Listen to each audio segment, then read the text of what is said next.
All right, here we go. I'm sitting here with Jeramy. Tell me your last name again. Baker. Jeramy Baker. All right, Jeramy Baker. And did someone say Alaska? Are you Alaskan? Yeah, I was born in Alaska originally. Where at? Anchorage. In Anchorage. Yes, sir. All right. Spent one summer up there working. I think that's the only summer the IRS doesn't have any records for me. But of course, this is not going out over the interwebs, is it? This is not really me. This is a disguise. But yeah, that was I think the summer of '76. I worked at a gas station and lived above the office in the gas station on a cot. Oh, wow. And so yeah, I had a great summer there. I bought a $500 car, drove it around all summer, and abandoned it at the bottom of a really long hill outside of town. It was like a residential neighborhood, real steep hill. You get to the bottom and it just tees out. So anyway, Jeramy Baker from Alaska. Where do you live now? I live in Gaines County, Seminole, Texas. Okay, all right. Why did you come to Houston? What in the world possessed you to come to Houston and to this event? Well, this is my 5th time as a delegate for the Republicans. I was a delegate 3 times in Alaska, and I've been a delegate now 2 times in Texas. Originally, after the 2008 convention, I was unanimously voted in to be the chairman of the Campaign for Liberty Alaska chapter. Okay. And I was involved in changing a lot of the laws for the state of Alaska, and as a result, I was targeted by the government. And I had to learn the law and learn how to start beating my own cases to defend myself so I didn't go to jail. Wow. Are you an attorney? No, I'm actually just a paralegal. I went to make the claim as a private attorney general in Alaska, and I put it on the record and all that. But as it is right now, I just recognize myself as somewhat practicing paralegal. I could work under a lawyer if I want to, but most of the time I just like to help pro se litigants understand what their rights are so they can defend themselves in court without a lawyer. Yeah, that's I think that's really important. I appreciate that. So, what was your? What did you have an objective? Did you bring resolutions? Did you bring platform issues? Or as a delegate, you just wanted to be here for the excitement of all the meetings that are going on? What was your... From my experience being involved in the political process through the primary, what I found is the platform, what you pass into the platform reflects the laws of the state. In Alaska, when we went into the platform, I noticed that there was certain things that they were opposing, and then there were certain things that they were supporting. The things that they were opposing were the things that were against the law, and the things that they were supporting were the things that were okay. Were legal. So when I saw that they were opposing marijuana on their platform, I decided to word it in a different way. And so what it says, we oppose the legalization of hemp and marijuana. And in 2008, I had to go and remove the word hemp from the platform because I looked at it as this shouldn't even be in the same classification whatsoever at all. And I had to argue against some of the churches and stuff like that. So I had to quote the Bible to get them to agree with me. And then I got them to agree with me, and we got it removed. In 2010, I looked at it again, and this time, instead of saying we oppose the legalization of marijuana, I changed it to we oppose the criminal use of marijuana, and then we changed that, and it came into law in Alaska, and marijuana became legal. Now they have stores and all that stuff going on everywhere. In Texas, in 2018, I came in to change certain things that I had seen were the problems with the ABA accreditation that is required to be a bar member, to sit for the bar. You have to be from an ABA accredited school. There is no statute or code that reinforces this, but Texas likes to enforce it.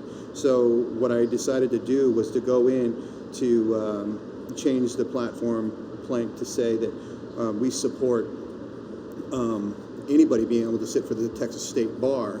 It doesn't matter where their education comes from. That passed in 2018. This time when we came in, I wanted to change it completely to a different level. I had been doing a lot of research on Mr. Abraham Lincoln, and I had found that he was a self-taught attorney. He had, and some of the things that I would get with people telling me that most pro se litigants can't go into certain cases like high-profile civil cases or murder cases based on the fact that it takes an extra education. But whenever I looked in Abraham Lincoln, he had 37 murder cases, and most of the self-defense laws are based on some of his wins in the court. So when I got to see that, and then he was also a self-taught lawyer, studied for a year, and then he became one of the best attorneys in the nation. And then he was so recognized that he became the president of the United States, and then he even founded the Republican Party. So the Republicans have basically, through their own platform,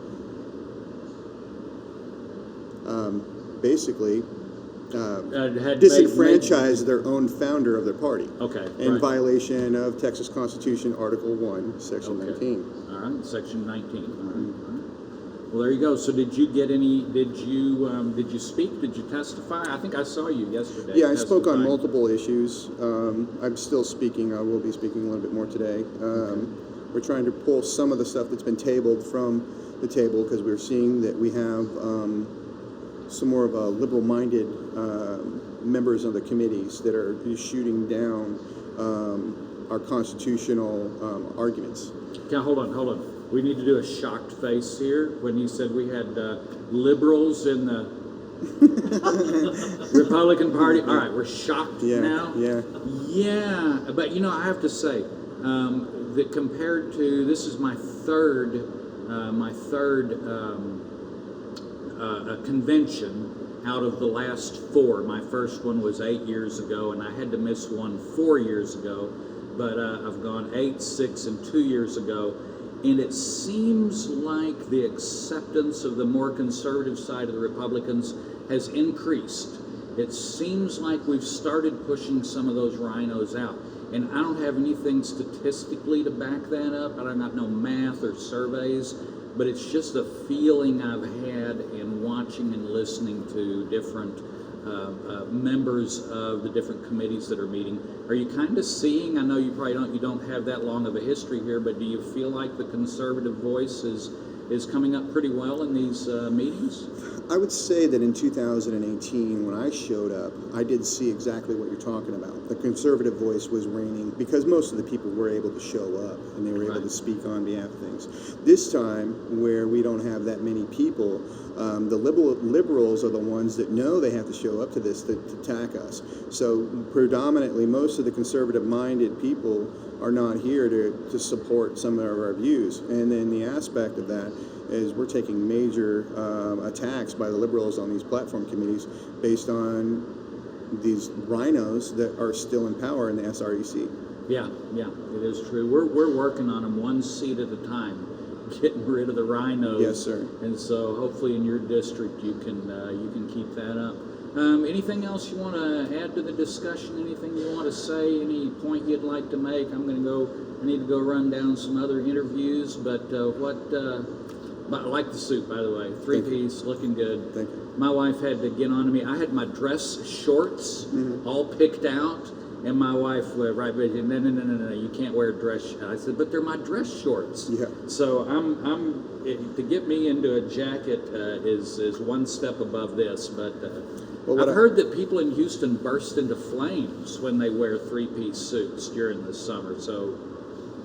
The air conditioning here in this building is just fine. It's not bothering me at all. Okay, there you go. The one thing that I would like to express is a lot of people need to understand that they need to be involved in the primaries and to be able to go in and change the laws.